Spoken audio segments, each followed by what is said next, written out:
The Power of Habit. Book by Charles Duhigg. An inside look at how the human brain influences our everyday decisions, and how we can unlock our potential and adapt our habits to enact positive change.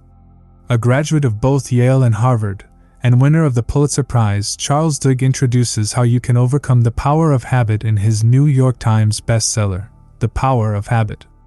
With insight, experience, and research, Duhigg teaches us how to adapt our habits, which make up 40% of what we do every day.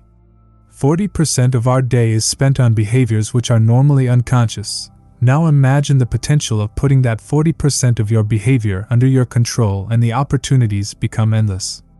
Duhigg believes that changing one small habit can have a snowball effect on the rest of your decisions, leading to endless positive improvements in your life. Through willpower and belief, you can take the necessary actions to adapt your habits and be on your way to living a better, positive life. Introduction. How many times do you find yourself deciding to start working out more, begin eating healthier, or finally quitting cigarettes? You become successful for a few days, weeks, maybe even months, but suddenly the craving for your former habit becomes so great that you succumb and you fall back into your old habits. It happens all the time, right? We find ourselves wanting to make a change, but we find it too hard to keep those changes long term. If you find yourself nodding your head or agreeing with that statement, then you already know the power that habit has on your life. Throughout The Power of Habit, you'll find out just how you can break those bad habits and form new, positive ones.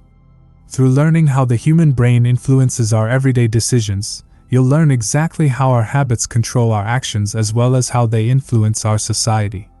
But you'll soon be equipped with the knowledge to overcome the power of habit and adopt new ones that can lead to a positive, life-changing lifestyle. Chapter 1. The Habit Loop. Think about your morning routine. How do you begin your day? Perhaps you drag yourself out of bed at some ungodly hour, trudge yourself to the kitchen, grab the coffee pot, and start filling it with water. Do you ever stop to ask yourself, "What do I do next?" No, of course not. That's because your brain has formed a habit that allows you to act like a robot to get things done. So, you immediately pour the water into the coffee maker, place the pot, pour the coffee grounds into the filter, and hit the on button. Of course, more sophisticated coffee makers run on a timer nowadays, but regardless of your routine, perhaps it's making your morning smoothie or grabbing your protein shake to head to the gym, you never have to stop and think about your next step. While that coffee is what makes a lot of us get out of bed in the morning, how does our brain allow us to make that coffee without even thinking? Some of us are probably still half asleep. The answer is that our habits are wired in the primal region of our brain near the spinal cord within a structure called the basal ganglia. To understand how this area helps us form habits, let's take a look at the group of MIT researchers who studied the activity of mice. Placed inside of a T-shaped maze, the mice had to find their way to a piece of chocolate placed at the end of the maze. Additionally, researchers tracked the brain activity of the mice as they made their way to the chocolate. Eventually, the mice learned to memorize how to get to the chocolate by entering the maze and turning left. As they learned this, their brain activity decreased.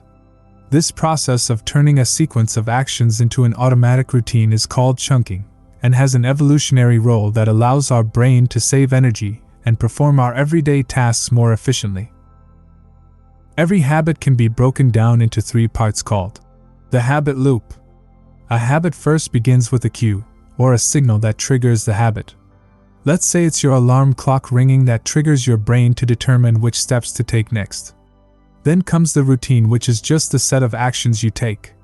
So that's when making coffee on autopilot comes in. Your routine becomes getting out of bed and walking to the kitchen to begin setting up your coffee pot. Finally, you get the reward, sipping that hot cup of delicious coffee, which allows you to wake up and continue your day. Once you enjoy the reward, your brain activity begins to increase again and reinforces the link between the cue and routine. According to Duhigg, habits are the choices that all of us deliberately make at some point, and then stop thinking about but continue doing, often every day. So when you think about it, How many of your daily decisions are based on habit? If you remember, habits are automatic, so a better question might be, how many decisions do you make without even thinking about it? You'll soon realize that no less than 40% of choices are actually habits. Now it's time to learn how to harness the profound power of habit.